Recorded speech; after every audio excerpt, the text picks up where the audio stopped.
नाज़रीन इकराम, आज एक स्टोरी नहीं बल्कि जुल्म की एक दास्तान है जो कि खानेवाल के एक खानदान के ऊपर हुआ। नाज़रीन इकराम, खानेवाल का रिहायशी आसिफ जावेद नेस्ले कंपनी में जॉब करता था, तो नेस्ले कंपनी ने उसको फारिग कर दिया। उसके 6 बच्चे थे, घर में माँ बाप बीवी फैमिली सारी का ये वाहिद सहारा था और इसी से उसकी रोजी रोटी चलती थी, घर चलता था और एक अच्छी जॉब नेस्ले में वो कर रहा था। पिछले 10 साल से नेस्ले में वो जॉब कर रहा था। 10 साल बाद नेस्ले ने ये उसको इनाम दिया कि नौकरी से निकाल दिया। अच्छा, वजह कोई भी है, आपने नौकरी से निकाला, उसने बारहा रिक्वेस्ट की। ये मैं मुबैना तौर पर स्टोरी सुना रहा हूं जो कि इस खानदान की तरफ से हमें बताई गई। उसके बाद बारहा, और हमने अपनी तौर पे भी कंफर्म किया, बारहा रिक्वेस्ट की गई कि हमें दोबारा जॉब बहाल की जाए, मेरे छोटे छोटे बच्चे हैं, मेरा गुजर बसर नहीं होता। उन्होंने ऐसा नहीं किया। अच्छा, वो बाहिम्मत आसिफ जावेद एक बाहिम्मत नौजवान था। इख्तिताम उसका कैसे हुआ, अनफॉर्चुनेटली क्या हुआ, वो तो मैं आपको बताऊंगा, लेकिन उसने फाइट करने का इरादा कर लिया। नेस्ले कंपनी के खिलाफ वो लेबर कोर्ट में गया। 3 साल केस लेबर कोर्ट में चला। यहां पे मैं आपको एक चीज बता दूं कि मुझ समेत हम सारे इस इंसिडेंट के जिम्मेदार हैं। क्यों जिम्मेदार हैं? जब ऐसे लोग मदद के लिए पुकार रहे होते हैं ना, तो हमारी जिम्मेदारी होती है कि हम उनकी मदद करें। जब हादसा हो जाता है फिर उसके ऊपर हम आवाज उठा रहे होते हैं। चले, हमें नहीं पता चला, आवाज तो पहले उठानी चाहिए थी, लेकिन अब उसके साथ जो जुल्म हुआ है, उसके बच्चों के लिए, उसके खानदान के लिए आवाज उठाना आपका फर्ज है। इस वीडियो को आपने हर जगह पे शेयर करना है। मैं कभी कभार कहता होता हूं कि वीडियो हर जगह पे शेयर करें। मैं आपको बताता चलूं कि उसके बाद लेबर कोर्ट में 3 साल केस चला। 3 साल जब केस चला, उसके बाद उसके हक में फैसला आ गया, तो नेस्ले के वकीलों ने हाई कोर्ट में चले गए, यानी मजीद एक गेम उसके खिलाफ खेली। यार, आप एक मल्टीनेशनल कंपनी के एडवोकेट है, मल्टीनेशनल कंपनी है जो कि लूट रही है पाकिस्तानियों को दोनों हाथों से। आपको पता है इनके रेट्स क्या है, तो पाकिस्तानियों को वो पहले ही लूट रही है। उसके बाद अगर लेबर कोर्ट चले, आपने उससे नौकरी छीन ली, उसके बाद लेबर कोर्ट में उसने केस लड़ा, उसके हक में 3 साल बाद आ गया, तो उसके बच्चों की खातिर उसकी रोजी आप बहाल करें। 10 साल सर्विस दी उसने आपको, ये आप अपने मुलाजमीन का हशर करते हैं। उसके बाद वो हाई कोर्ट में बेचारा फिर पेशियां, खानेवाल से लाहौर जाना, 5 साल मजीद हाई कोर्ट में पेशियां भुगती उसने। बारहा मिन्नतें की कि मेरा केस जो है ना फिलफौर खत्म किया जाए और मुझे बहाल किया जाए। और बताया ये जा रहा है कि उसको पेशियां उन्हीं दिनों में दिलवाई जाती थी जब छुट्टियां होती थी, और उसको मजीद जलील करवाया जाता था, क्योंकि असर रसूख की मालिक है नेस्ले कंपनी और उसके मालकान।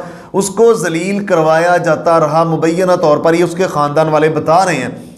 ये जब सारा कुछ हुआ, 5 साल वो, 3 साल पहले 8 साल उसने सफर किया। जो उसके पास जमा पूंजी थी सारी उसने लुटा दी, अपनी गाड़ी बेच के लगा दी। घर में उसने बताया, ये वीडियो आप सुने। 9 साल से मैं अपने बीवी बच्चों के साथ जो तकलीफें, मुश्किलें और अजियतें सह रहा हूँ, बर्दाश्त कर रहा हूँ, वो सब मैंने अपने दोस्त, अहबाब और करीबी लोगों से भी छुपा कर रखी थी। जिंदगी की कीमती 10 साल नेस्ले पाकिस्तान में बतौर मुस्तकिल मुलाजिम वक्फ किए, जिसके नतीजे में नेस्ले पाकिस्तान ने मेरे और मेरे खानदान की, मेरे बीवी बच्चों की जिंदगी बर्बाद करके रख दी। इंसाफ के इस सफर में मैं सब कुछ हार चुका हूँ। अपना घर बेच दिया, गाड़ी बेच दी, 9 साल में 50 से 60 लाख रुपए केसों पर लगा दिए।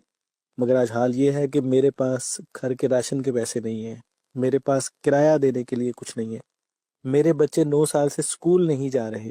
इस वीडियो में बता रहे कि 50 से 60 लाख रुपए जो उसके पास थे, सारे का सारा उसने लगा दिया, गाड़ी भी लगा दी। अब वो फाकों पे मजबूर था। पिछले 6 साल से बच्चे स्कूल में नहीं जा रहे थे, वो घर में बैठे हुए थे। तो क्या उस वालिद का हशर हो रहा होगा। मुसलसल पेशियां, फिर तारीख पे तारीख, तारीख पे पाकिस्तानी निज़ाम में अदल, मैं क्या कहूं, वीडियो बना बना बोल बोल थक चुके हैं। साल हा साल केस पेंडिंग्स पड़े होते हैं, लोग खत्म हो जाते हैं, इंसाफ की उम्मीद लिए कब्र में चले जाते हैं, फिर इंसाफ दिया जाता है। लोग कब्र में चले जाते हैं, उनको बेगुनाह साबित होते हैं। लोग कब्र में चले जाते हैं, उनकी सजाए मौत जो है ना कलअदम हो रही होती है। ये है पाकि, और फिर उसके बाद तारीख पे तारीख जब मिलती गई, तो बिलाखिर ये आज से कुछ दिन पहले लाहौर हाई कोर्ट के अंदर अहाते में उसने खुद को ऊपर पेट्रोल छिड़क के आग लगा दी। और उसके बाद उसकी जान तड़प तड़प के, सारा मीडिया वहां पे जमा था, एडवोकेट जमा थे। दूसरे फ्रेम में आप तस्वीर देखें, उसके बाद उसको हॉस्पिटल लेके जाया गया, लेकिन 1-2 दिन हॉस्पिटल में बच्चे तड़प तड़प के दुआएं करते रहे, घर वाले करते रहे, तो वो जांबर ना हो सका और वो खत्म हो गया। और उसके बाद मैं एक चीज और बता दूं, आज शाम 5 बजे 5 मार्च बरोज बुध आज शाम 5 बजे लाहौर प्रेस क्लब में वो प्रेस कॉन्फ्रेंस उसके खानदान वाले करने जा रहे हैं। अभी तक तो ये इंफॉर्मेशन है, कहीं प्रेशर के बाद वो पीछे ना हट जाए, अभी तक ये है कि लाहौर प्रेस क्लब में वो प्रेस कॉन्फ्रेंस करने जा रहे हैं। तो तमाम मेरी दोस्तों से रिक्वेस्ट है कि इसको फिल फॉर हाईलाइट किया जाए। मीडिया की जुबान बंदी है, मैं खुद मीडिया से वाबस्ता हूं, मीडिया चैनल्स मालकान की जुबान बंदी है, वो नेस्ले का नाम नहीं ले रहे। ये पैसे की चमक है या प्रेशर है, क्या है, ये आप बखूबी जानते हैं। डिजिटल मीडिया के ऊपर, सोशल मीडिया के ऊपर हम जैसे नौजवान बैठे हुए हैं जो कि बता रहे हैं क्या क्या कुछ हुआ, वो नाम नहीं ले रहे। एक मल्टीनेशनल कंपनी का कह रहे हैं। और मैं आपको बताता चलूं कि जुल्म के खिलाफ जहां तक जाना पड़ा, हमारी जो है ना आवाज, हमारी कलम, हमारा माइक, हर चीज हाजिर है। और मैं आपको बताता चलूं कि ये वीडियो भी आप हर जगह पे शेयर करें ताकि उसको इंसाफ मिले। और कल बरोज मंगल शाम को उसके खानदान के जो 15-20 अफराद थे वह नेस्ले के सामने रोड ब्लॉक किया उन्होंने, और रोड ब्लॉक करने के बाद एहतजाज किया, लेकिन वहां से भी उनको उठा दिया गया। और क्या वजह बनी ये भी आपके सामने अगली वीडियो में डिटेल शेयर करेंगे। लेकिन ये जुल्म पाकिस्तान में हो रहा है उसके बच्चों को इंसाफ के लिए। लेकिन उसने इख्तिताम पे क्या किया, उसका और अल्लाह का मामला, हमें ये करना ही नहीं चाहिए। देखिए ये तो है ही हराम जो उसने काम किया, लेकिन क्यों किया, कैसे किया, अल्लाह उसको चाहे तो माफ कर सकते हैं, उसका और अल्लाह का मामला है। लेकिन नौजवानों से रिक्वेस्ट है कि जिस तरह के भी हालात हो जाए, जो कुछ भी हो जाए, आप तो हयात है ना, वो छोटे छोटे मासूम बच्चे, आपकी बीवी, माँ बाप, वो आपकी तरफ देख रहे हैं। तो जिंदगी है तो रोजी भी मिल जाएगी, सारा कुछ मिल जाएगा। ऐसा बिल्कुल भी नहीं करना चाहिए था। लेकिन अब इंसाफ जो है ना उसके खानदान वालों को दिलवाना आप और मेरी जिम्मेदारी है। मिलते एक नई स्टोरी के साथ, तब तक के लिए अल्लाह निगहबान। पाकिस्तान हमेशा जिंदाबाद।